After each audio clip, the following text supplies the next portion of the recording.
A push from within the Morrison government to enshrine an Indigenous voice to the Parliament in the Constitution has hit further troubled water, with a new poll showing a thumping majority of Australians don't want any references to race in our founding document. The survey commissioned by the Institute of Public Affairs reveals that 60% of Australians want to remove references to race from the Constitution, not put them in, and up to 45%. That was 45% only in 2019. For more of this, I'm joined from Melbourne by the Research Fellow at the Institute of Public Affairs, Morgan Begg.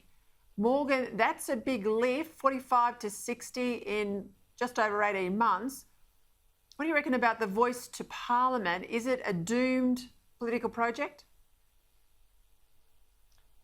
Thank you, Peter. I think that's right. I think IPA research is showing that momentum's building not for including race in the Constitution, but for taking it out. Between December 2019 and February 2021, this has increased from 45% to 60%.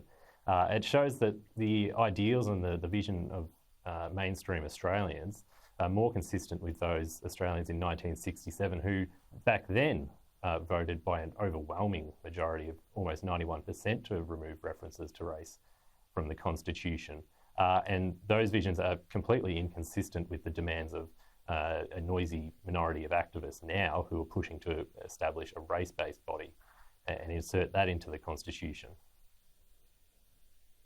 Yeah, there hasn't been a lot of debate. I mean, there's a lot of debate about the voice to Parliament amongst Aboriginal elites.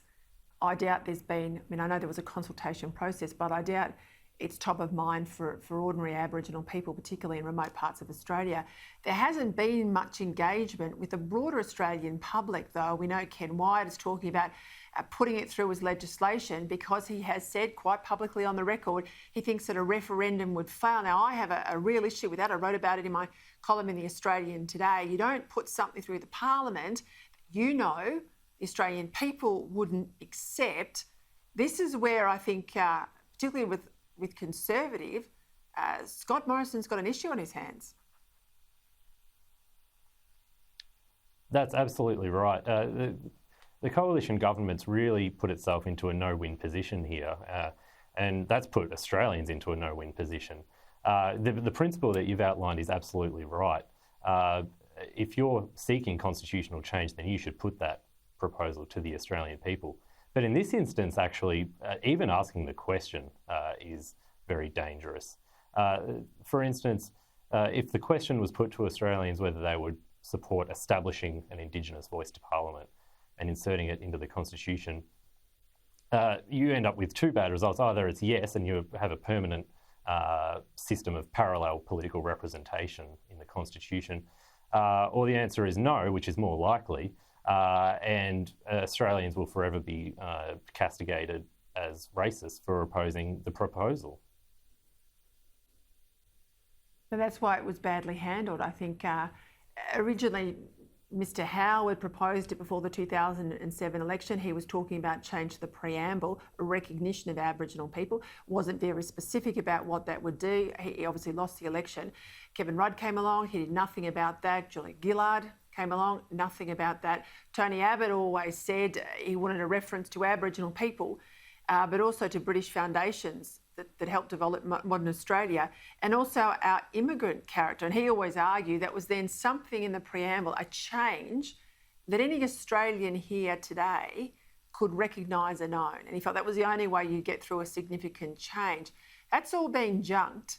And we're now talking about a body, create a new body that's going to vet all the laws that go through the Australian Parliament, but just with an Aboriginal lens, and elect its own people and vet those laws. Now, I don't agree with Malcolm Turnbull very much at all, but he said that's a third chamber of the Parliament, beyond the House and the Senate, a third chamber.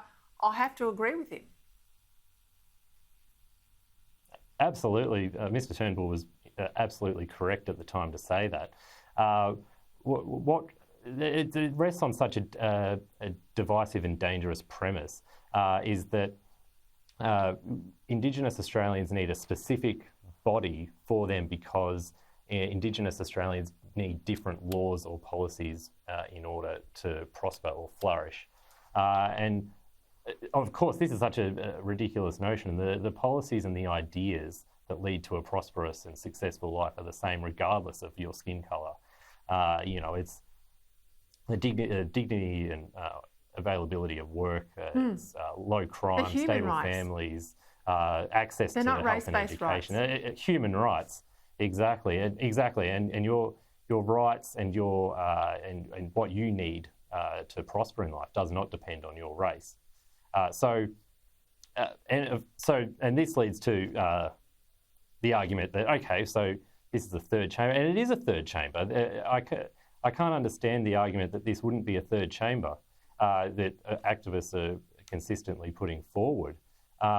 There would be absolutely unprecedented autonomy of this body to influence the political process.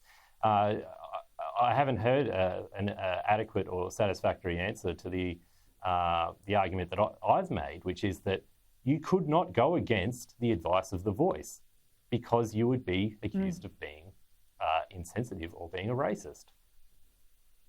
Despite the views of Aboriginal people in the Parliament, people like Jacinta Price, who we all hope will get elected in the next election, less about Jacinta Price and more about this Aboriginal body.